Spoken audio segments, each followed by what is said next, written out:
Tranquilo. Bom, queria dar as boas-vindas a todos e todas, agradecer enormemente a Patrícia Martuscelli, como é que você diz? Martuccelli? Martuchelli. Martuccelli,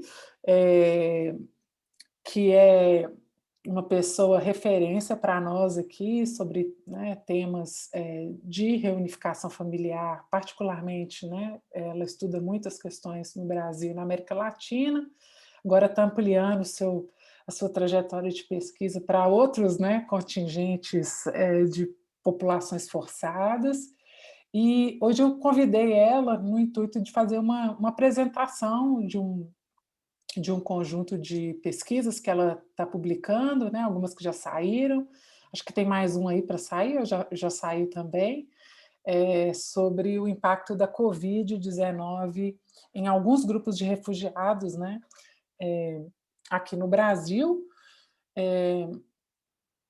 Quem tiver interesse, eu vou colocar aí nos comentários o link para essas publicações, que vale muito a pena ler. E acompanhar o trabalho da Patrícia, ela também é muito ativa nas redes sociais, eu sempre te acompanho lá no Twitter. Eu não sou de postar, mas adoro ver as notícias das pesquisas, das pessoas, então também sigam a Patrícia por lá. E é uma pena que ela esteja longe de nós, no fuso horário lá suíço, né? Mas torcendo para que em breve ela possa estar presencialmente aqui com a gente. Obrigada demais, Patrícia. Passo a palavra para você. Então, muito obrigada, Carol, pelo convite. É um prazer estar aqui conversando com vocês sobre a minha pesquisa. Eu vou compartilhar uns slides, porque eu sou uma pessoa que trabalha melhor com slides. Deixa eu só ver onde está o meu slide. Então, essa pesquisa que eu vou conversar com vocês é uma pesquisa que eu desenvolvi no ano passado e agora estou terminando de escrever, né, os artigos e os resultados dessa pesquisa. Então, o nome da pesquisa é Refugiados e Covid-19 no Brasil. Ela foi desenvolvida no ano passado no Núcleo de Pesquisa de Relações Internacionais da Universidade de São Paulo, do qual eu sou pesquisadora associada. Então, ela parte do pressuposto que a gente já sabia um pouco sobre como refugiados, que são, né, migrantes forçados, pessoas que foram forçadas a sair dos seus países de origem ou residência habitual por causa de um fundado temor de perseguição, por causa da sua raça, religião, nacionalidade, opinião política ou porque pertence a um grupo social específico. E os imigrantes, de modo geral, tendem a ser deixados para trás em emergências sanitárias. E não só isso, eles tendem a ser estigmatizados, culpados por trazer doenças, e como outros pesquisadores, especialmente a Deise Ventura aqui no Brasil, já estudou, analisando, por exemplo, a epidemia do Ebola. Então, há também uma tendência de políticos usarem essas emergências sanitárias para fecharem as fronteiras e usar os imigrantes refugiados como bodes expiatórios. Então, especialmente nessa pandemia da Covid-19, já tem uma série de estudos e discussões de especialistas sobre como refugiados, especialmente e imigrantes, especialmente em campos de refugiados e centros de detenção, têm maior dificuldade para adotar as medidas de distanciamento social recomendadas pela OMS e também já viviam em locais em que havia uma carência de serviços médicos, o que era extremamente preocupante. Além disso, tem um grupo de estudos que vem destacando o papel dos refugiados e de organizações lideradas por refugiados, dando respostas à pandemia, especialmente em contextos em que organizações que normalmente prestam serviços para refugiados tiveram que parar os seus serviços, e exatamente por eles fazerem parte da comunidade, terem a confiança, então eles estão desenvolvendo um papel muito importante de levar informação, de agir como agentes comunitários de saúde, de tentar lidar com as lacunas, então doações, por exemplo, de kits de higiene. Então a gente tem essa literatura que é muito importante, que começa, né, a relacionar essa questão do refúgio da Covid-19, que vem sido escrita por grandes especialistas da área de migração, de refúgio, psicologia, os efeitos na saúde mental e por aí vai.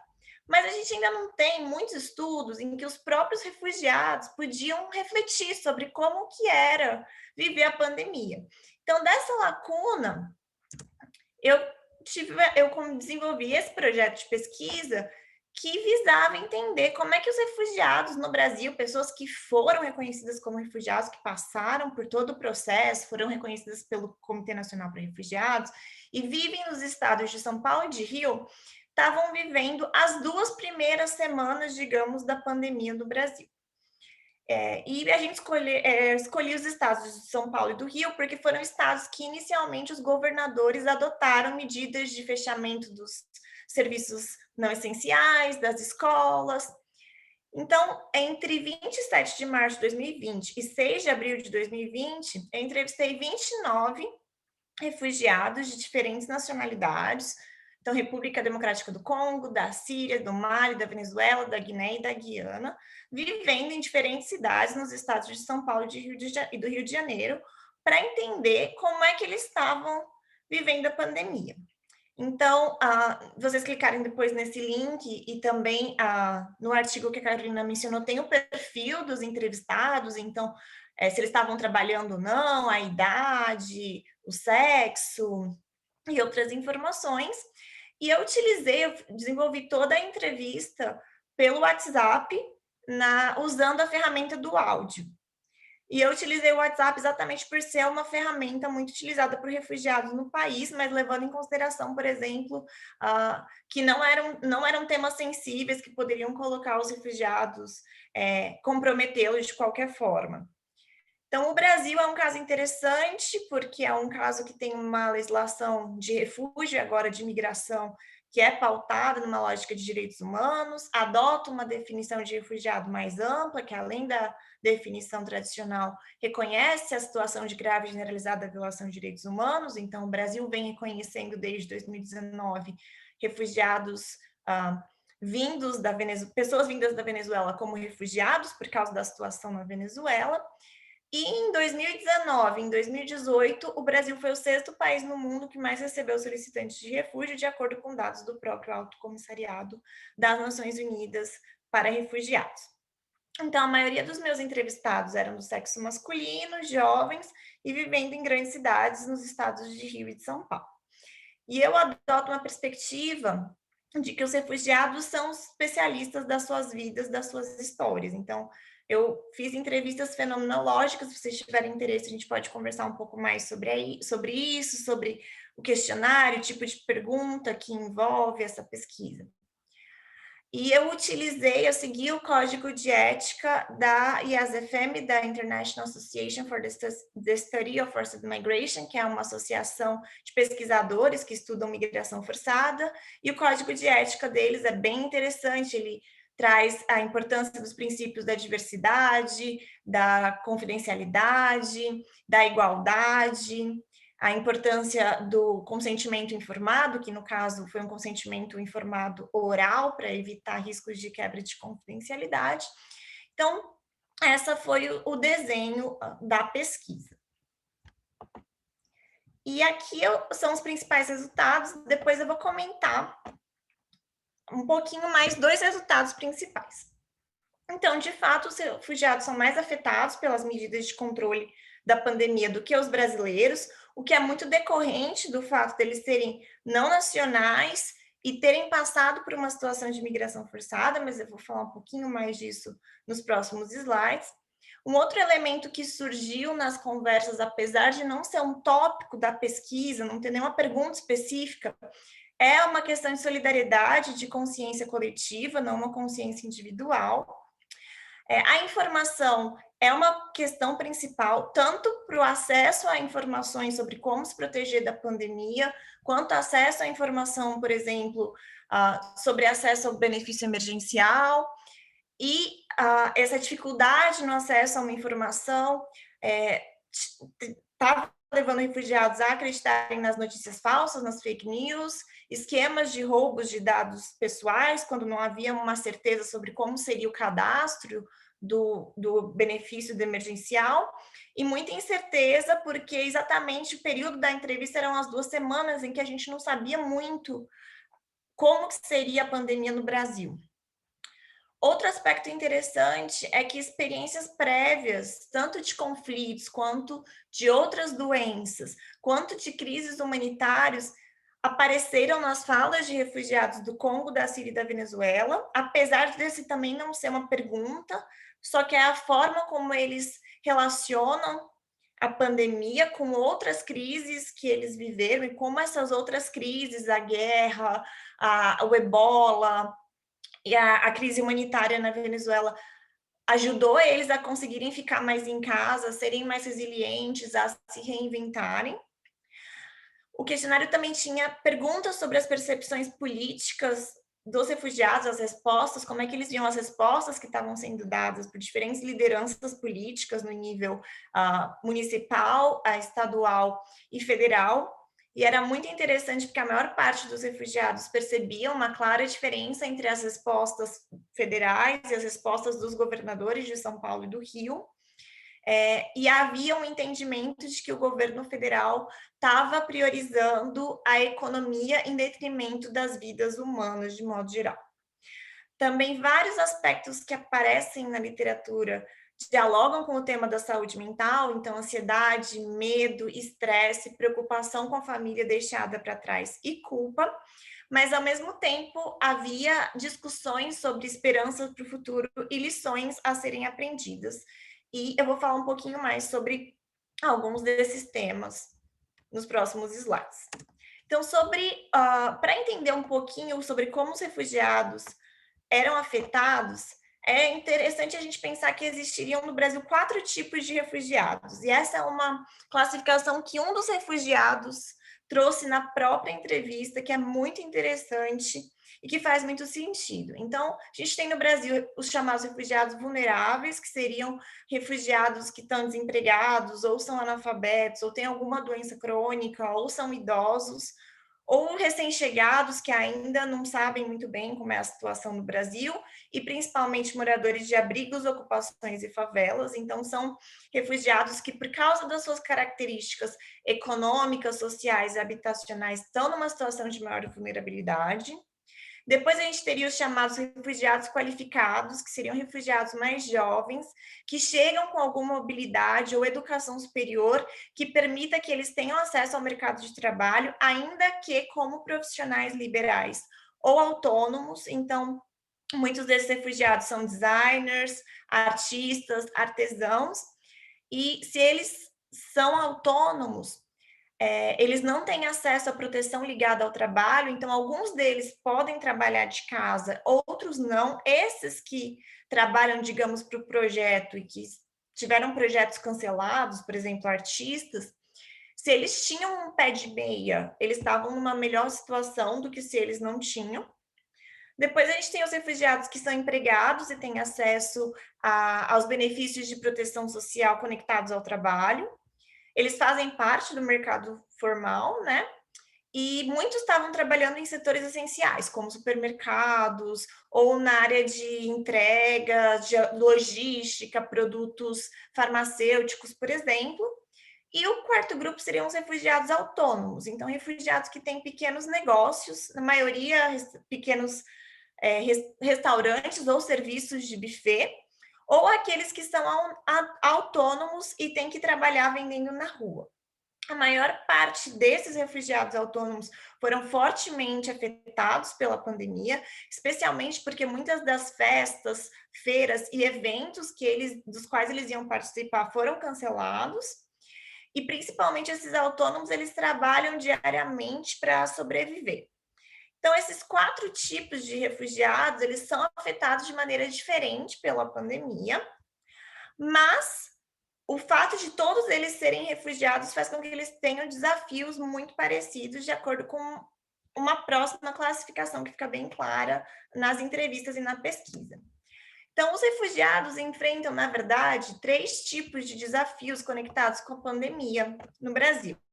Primeiro, mesmos desafios que brasileiros, de acordo com a situação econômica e laborativa, aquelas 4 categorias. Então, brasileiros desempregados e refugiados desempregados, se a gente pensar só na questão do desemprego, vão enfrentar alguns desafios muito parecidos na pandemia e por aí vai. Mas, ao mesmo tempo, o fato de serem refugiados não nacionais, que eles já enfrentavam alguns desafios no país, desafios esses que são agravados pela pandemia, e terceiros desafios, um terceiro grupo de desafios que são criados pela pandemia, que são desafios que refugiados não enfrentavam antes da pandemia. Então, os mesmos desafios enfrentados por brasileiros, considerando a questão laboral e acesso à proteção social ou a capacidade de trabalhar em casa. Então, da mesma forma que um brasileiro autônomo, se ele não tem um pé de meia, ele estava numa situação difícil, um refugiado autônomo também está numa situação difícil. Outras coisas que influenciam refugiados e brasileiros, de uma certa forma, é o fato de que as escolas estavam fechadas, então as crianças, além de estarem em casa, elas estavam comendo em casa, o que agravava a situação econômica de famílias refugiadas mais vulneráveis. A habitação também é um principal desafio, o pagar o aluguel aparece como um desafio para os refugiados, principalmente aqueles que não que perderam renda durante a pandemia, assim como muitos brasileiros, e essa perda de renda também colocou refugiados e outros brasileiros numa situação difícil de ter que escolher entre, por exemplo, comprar alimentos ou kits de higiene ou álcool em gel, sobretudo com o aumento de preço desses produtos. Então, esses primeiros desafios conectados com essa questão mais, digamos, econômica, dependem muito da classificação do refugiado, quanto mais vulnerável ele está, e dialogam muito com situações que brasileiros nessas mesmas condições econômicas enfrentam. Porém, o fato de ser refugiado leva a outros desafios. Desafios que são baseados nessa identidade de não nacional. Então, primeiramente, a falta de redes sociais. Então, o que aparece na fala dos refugiados é que eles sentem que se eles não puderem pagar o aluguel, eles não vão ter para onde ir, enquanto que brasileiros podem ter um tio, um primo, um amigo, um avô, então eles têm uma rede de proteção social maior. Um outro tema que apareceu é o medo da discriminação e da xenofobia, principalmente no acesso a cuidados de saúde. Então, tinham refugiados que estavam com muito medo da pandemia, porque eles tinham receio de que se eles fossem no SUS, apesar de eles terem acesso, né, ao SUS, se eles forem no SUS e tivesse uma situação em que o médico, a enfermeira tivesse que escolher em dar um leito ou oxigênio para o refugiado, para o brasileiro, que eles iam escolher o brasileiro. Então, eles tinham esse medo, por serem não nacionais, de serem preteridos caso escolhas difíceis tivessem que ser feitas. E uma terceira dificuldade também é para acessar informações e os benefícios. Então, havia muita incerteza de como seria o acesso ao benefício emergencial, tanto por questões de idioma, quanto barreiras culturais e burocráticas. E aí, a gente não vê um papel do Estado brasileiro produzindo, por exemplo, informações em outras línguas, produzindo informações de como acessar o benefício, a própria página, o app do benefício era todo em português, e a gente teve organizações da sociedade civil fazendo esse papel de traduzir, de compartilhar essas informações, mas não foi algo feito pelo Estado, então a gente percebe que é um grupo, né, desses refugiados que são deixados para trás e eles próprios têm essa reflexão de que eles não eram considerados nas políticas, nas respostas, que o governo não falava deles e que eles eram deixados para trás mesmo.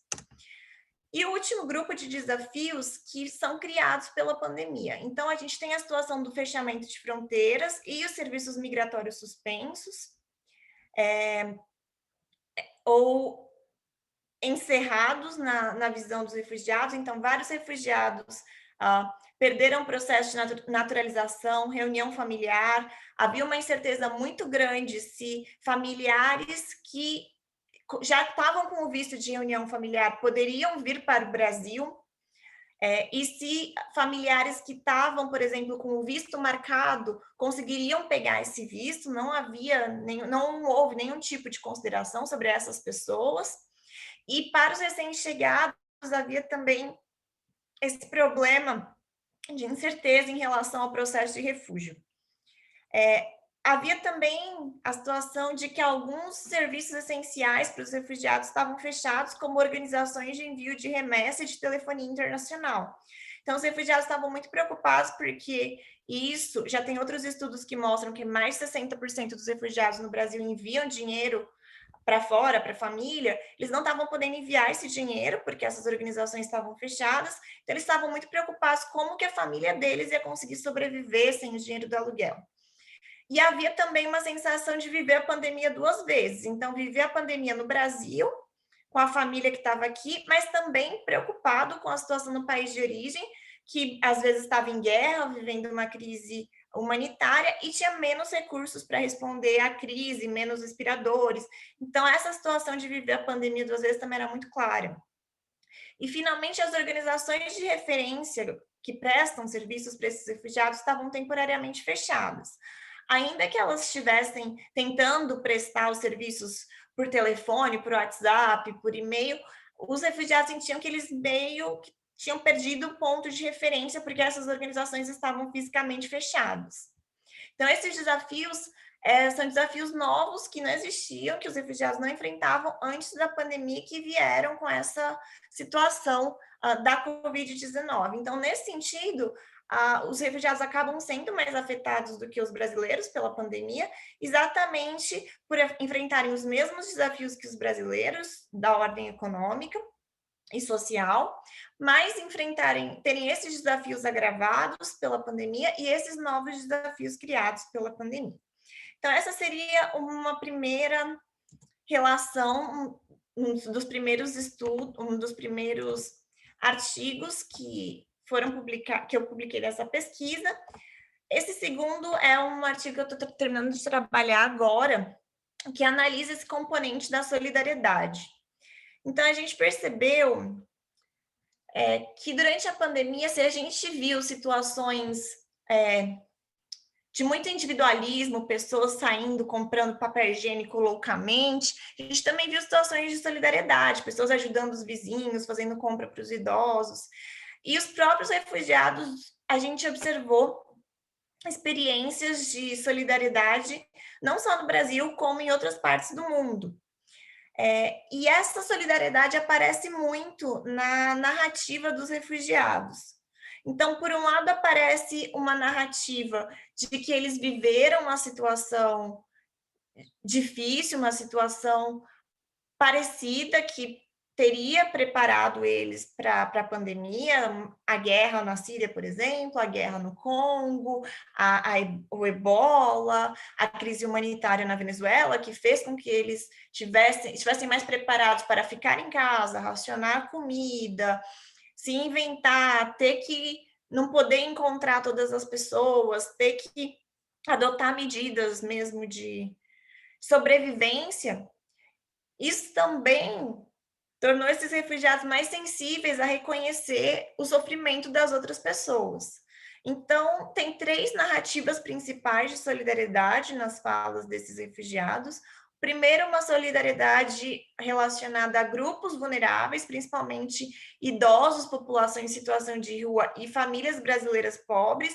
Então, havia, por exemplo, refugiados que estavam desempregados, numa situação econômica bem difícil, que diziam, não, mas sempre que eu ganho a cesta básica, eu divido com a minha vizinha, porque eu sei que ela também não tem o que comer.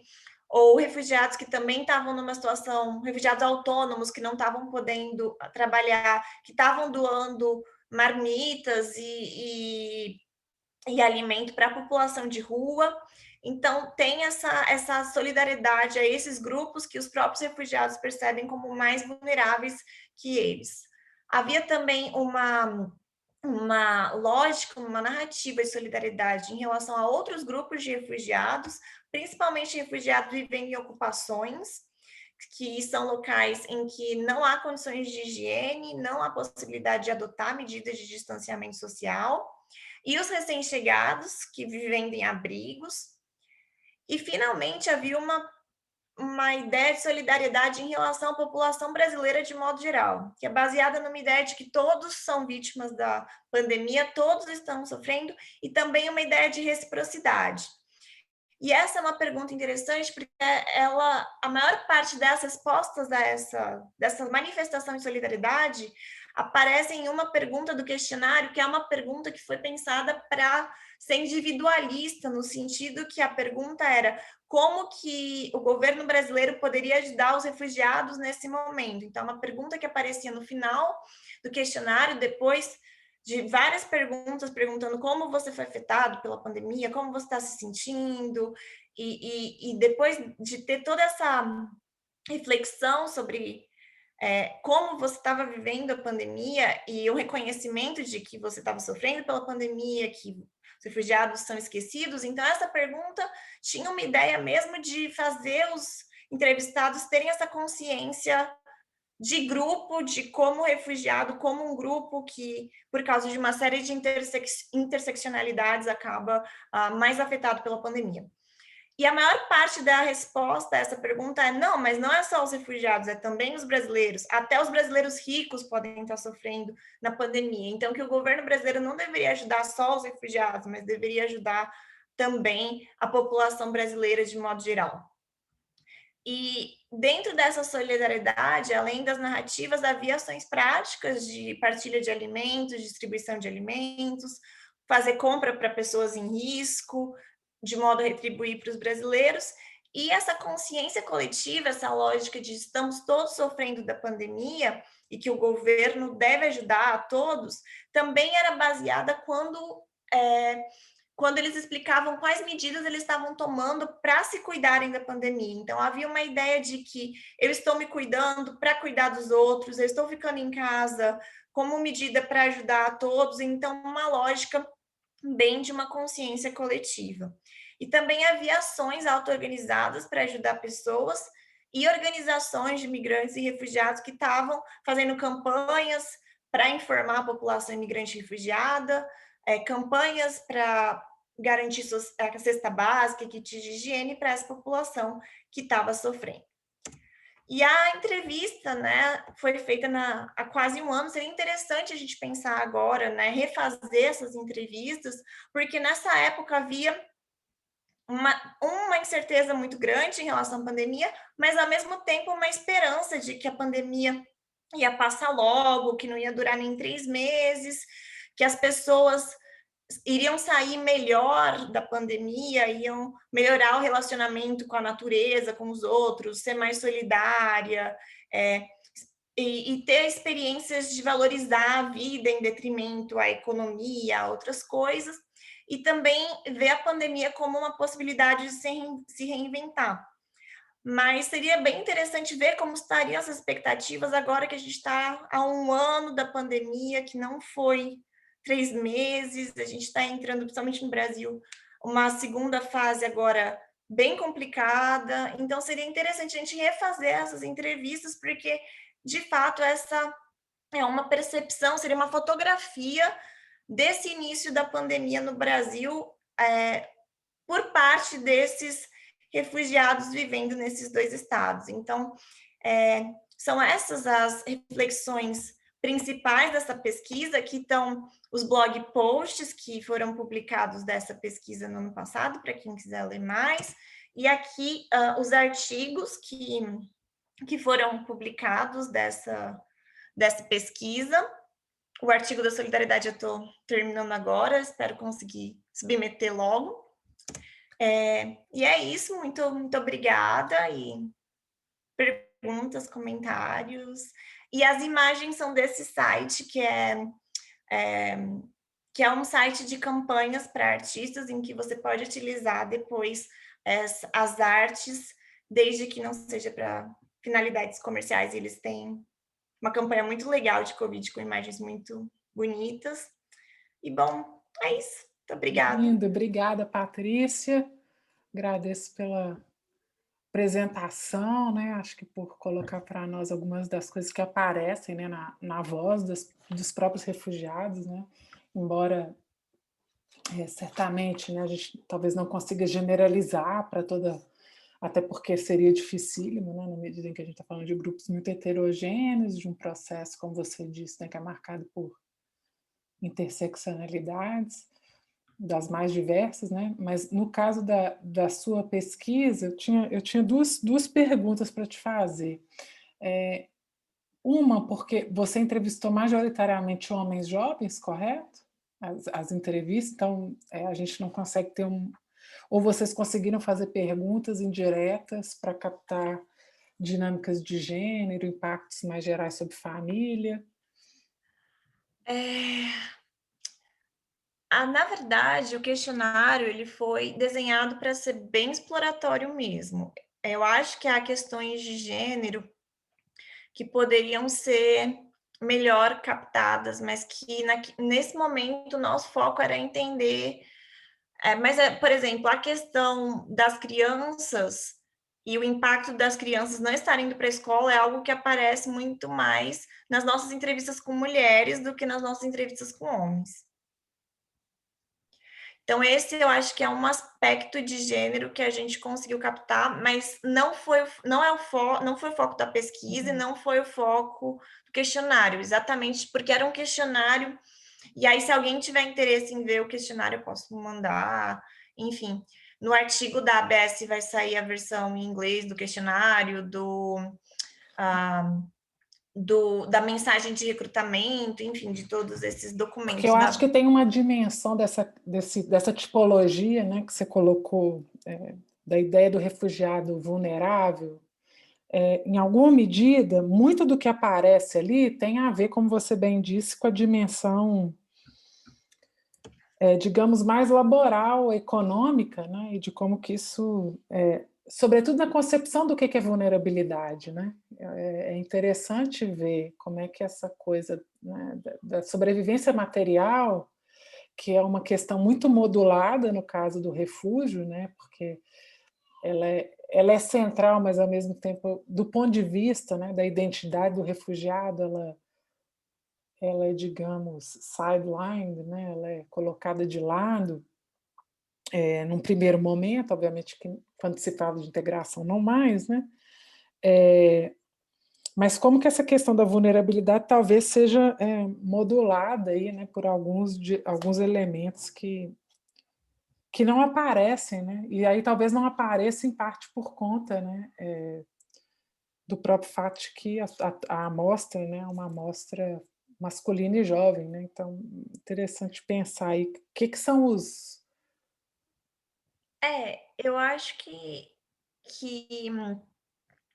bom, a gente acabou tendo uma amostra mais masculina e jovem pela estratégia de seleção, né, dos participantes, que foi snowballing. Então, a gente acaba tendo uma proporção maior, especialmente porque pelas próprias dinâmicas, então a própria população congolesa é ainda, em sua maioria, Uhum. majoritariamente masculina, também jovem por volta dos 20, 30 anos. Também na comunidade síria é muito difícil entrevistar mulheres. Uhum.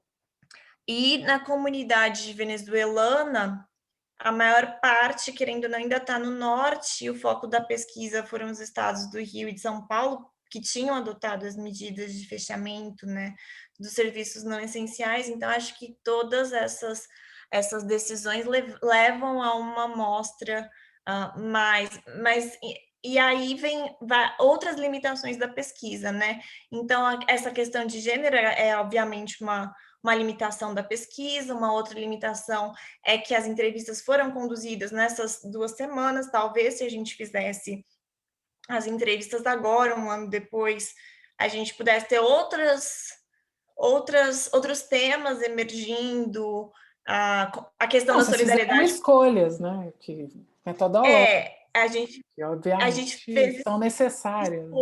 a gente fez escolhas. Então, o questionário era bem preliminar mesmo. A questão da solidariedade, por exemplo, não era um tema no questionário, a questão de como experiências passadas de violência ou de crise influenciam na sua forma de perceber a pandemia também não era um tema do questionário. Então, era um questionário mais exploratório mesmo. Não, mas eu achei muito interessante a discussão sobre solidariedade, estou ansiosa para ler o artigo, em parte porque é um tema que é central para a América Latina, né? É parte da proposta de cooperação que vem sendo avançada, né, nas últimas 2 décadas, tem essa noção muito central da ideia de uma solidariedade regional. O tema, né, da solidariedade emerge em alguma medida nos instrumentos aí de governança para se pensar. Eu achei muito interessante essa ideia, né, que aparece também em algumas das pesquisas que eu fiz, né, essa ideia de que é preciso retribuir, né? Em algum outro momento da minha vida, eu chamei isso, né, da dádiva, né, da lógica da dádiva, da obtenção do refúgio como um presente, né, que é dado pela comunidade acolhida e que requer, como todo bom presente, né, uma retribuição. Então, assim, é interessante como é que isso aparece, isso é reconstruído, né, sobre a lógica dessa população, ao invés de entender o refúgio, né, como um direito, né? Tem uma tensão aqui entre, digamos, a construção de uma certa sociabilidade, por um lado, e o reconhecimento de que não há um favor, não há, né? E de como que isso é feito de forma difusa. Também acho que isso é interessante. Esse é um tema que aparece na discussão sobre solidariedade, mas ele não é o tema principal. Então, no paper que eu trabalho com essa questão da solidariedade, eu uso como discussão teórica 2 autoras, a Volhart, que ela usa o conceito de consciência de vítima inclusiva. Então, a ideia é que um grupo que foi vitimizado, que sofreu, tem mais possibilidade de desenvolver essa consciência, inclusive em relação a um outro grupo que sofreu, desde que ele não perceba o outro grupo como competidor. Então, se ele perceber o outro grupo como competidor, por recursos, por atenção, por qualquer coisa, esse grupo, primeiro que sofreu, vai ter uma tendência a desenvolver uma consciência exclusiva de vítima, no sentido a pensar que ele sofreu mais do que o outro grupo. Porém, o modo como a narrativa de solidariedade aparece, no caso dos refugiados, seria derivado dessa ideia de coletiva, inclusiva de vítima, e aí não é uma ideia de vítima passiva, mas uma ideia de que você sofreu uma violência, teve um ato vitimizante na sua vida. Então, você tem mais capacidade de reconhecer e ter compaixão e ter ações de solidariedade em relação a esse outro grupo que também sofreu algum tipo de violência ou ato vitimizante. Então, no caso dos refugiados, A produção de empatia, né? Como que a experiência traumática ela mobiliza então uma forma seria de essa empatia interessante. a explicação, a meu ver, para essa ideia de solidariedade. E aí eu também dialogo com um estudo que saiu agora, publicado pela Jupes e Balder no Journal of Refugee Studies, que é uma tipologia da solidariedade nos estudos de refugiados, que elas identificam 6 tipos de solidariedade nos estudos de refugiados, e no meu paper, que eu explico a solidariedade, eu explico esses 3 tipos de solidariedade a partir de 4 categorias de solidariedade. Então, o primeiro tipo de solidariedade seria o que elas chamam de emotional affective solidarity. Então, seria uma solidariedade afetiva e emocional. Então, a ideia é que você desenvolve uma solidariedade como empatia por um grupo que está sofrendo, que seria essa primeira solidariedade em relação à idosa, à população de rua, a outros brasileiros que estão passando fome, por aí vai. Depois, o segundo tipo de solidariedade, que seria uma solidariedade em relação a outros refugiados, seria baseada em uma ideia de solidariedade como lealdade, que é uma solidariedade que tem pelo mesmo grupo, pela mesma etnia, por algo. Então, identificação. só que nesse caso não é só uma solidariedade baseada em identificação, ela é uma solidariedade baseada em identificação, mas também tem elementos dessa primeira solidariedade que você reconhecer que o outro está sofrendo. Então, quando você pega as narrativas dos refugiados sobre a solidariedade em relação a irmãos na ocupação, por exemplo, tem também esse elemento de que não é só porque eles são refugiados que você está ajudando porque você reconhece que eles estão sendo vítimas. E o terceiro tipo, que seria em relação à população brasileira, é uma solidariedade racional afetiva, então uma ideia de que todo mundo está no mesmo barco, mas também há elementos dessa solidariedade relacionada à empatia, quer dizer, é todo mundo vítima, ou está todo mundo sofrendo numa mesma situação, e, em menor caso, essa solidariedade como reciprocidade, que aparece na fala de alguns refugiados, no sentido de que os brasileiros me ajudaram muito, então agora é a minha chance de devolver, ou eu estou preocupado que eu tenho que pagar o aluguel, porque o meu locatário me ajudou muito, e se eu não pagar o aluguel, o locatário não vai ter como pagar as contas dele, por exemplo. Então, ainda que sejam solidariedades direcionadas a grupos diferentes, você tem esse elemento da empatia ou essa consciência inclusiva de vítima nos três tipos. Tendo que a reciprocidade não é o elemento central para explicar. Ela é um elemento que aparece no terceiro grupo, mas em menor dimensão. Eu acho que tem o tema também que aparece na fala e na tua apresentação, né? Que é o tema da fronteira, né? Como é que o fechamento... E talvez esse seja um dos temas, né, que tenha transformado aí ao longo, talvez de forma mais incisiva, né, nesse último ano, porque, de fato, os relatos que a gente tem, né, com relação às diferentes políticas de fechamento de fronteira foram muito... produziram, né, um cenário muito complicado para solicitantes de refúgio, para refugiados e imigrantes, né, dentro de diferentes categorias migratórias, particularmente no Brasil, que a gente tem esses decretos, portarias que vêm sendo, né, essas portarias que vêm sendo reeditadas, inclusive, né, com especificidade para determinados grupos nacionais, né, o caso dos venezuelanos, que estão impedidos, né, de entrar em território brasileiro, com consequências aí muito difíceis, né? Que vai forçando, como a gente sempre diz, né? O fechamento da fronteira ele não inibe a mobilidade, né? Ele produz mobilidade na irregularidade, né? Porque as pessoas vão encontrando e aí todas as consequências disso. E, ao mesmo tempo, um conjunto aí de políticas de reconhecimento, né? Para prima facie para alguns desses grupos, né, particularmente dos venezuelanos. Vocês devem estar acompanhando, né, o noticiário, a situação dos haitianos. Eu não sei se vocês entrevistaram alguns, né, mas não, né, porque a maioria deles acabou Não, porque não não são obtendo reconhecidos. refúgio, né? Mas, assim, eu acho que seria interessante ver também, né, como é que... Isso é outra pesquisa, né, claro, mas como que... Porque, A particularmente, exclusão. como é que essa exclusão ela é meio transversal a diferentes, né, categorias migratórias, né? Como a gente entrevistou refugiados reconhecidos, a maior questão do fechamento de fronteira estava conectada, a essa também consciência coletiva, solidariedade deles, pensando em pessoas que poderiam ser solicitantes de refúgio, agora não pode entrar, mas principalmente relacionada à reunião familiar.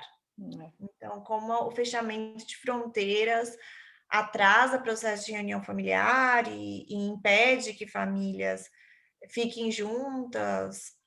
Então, esse foi o principal tema conectado ao fechamento. No caso dos venezuelanos, a gente tem muitas notícias, né, da dificuldade aí de alguns que inclusive chegaram a sair, né, que depois não conseguiram voltar. Enfim, tem histórias aí muito complicadas decorrentes, né, Eu separação acho que, por mesmo. exemplo, se a pesquisa fosse feita muito provavelmente lá no norte, lá em Roraima, a dinâmica de fronteira seria um tema ainda maior do que foi dentro daqui dos nossos entrevistados, até Outra pela... pergunta para você, se vocês identificaram alguma diferença entre grupos nacionais, né?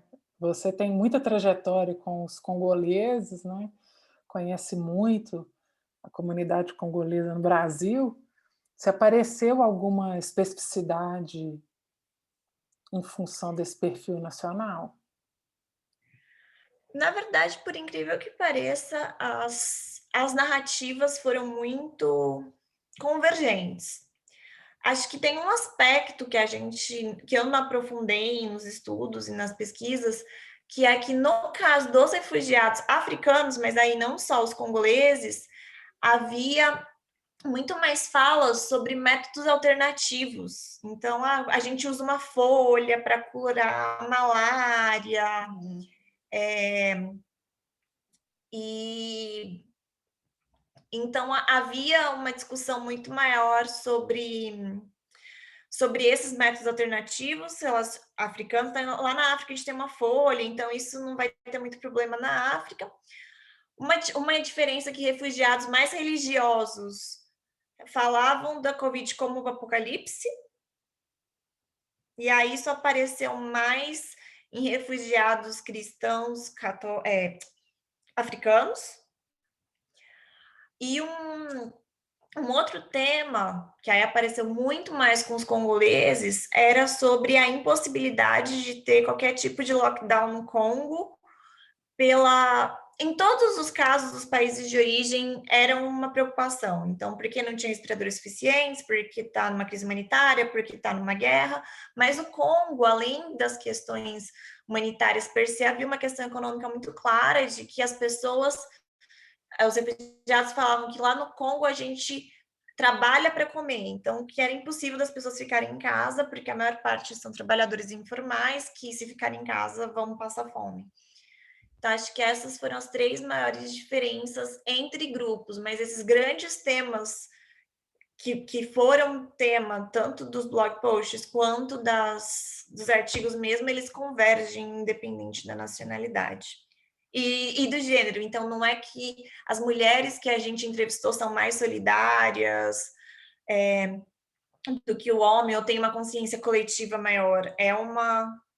Essa narrativa de solidariedade, ela perpassa todas as entrevistas de uma forma ou outra. Maravilha, Patrícia. Muito obrigada por compartilhar seu tempo conosco, sua pesquisa, torcendo para ver esse trabalho sobre solidariedade publicado em breve. Não deixe de mandar para nós, viu? Também.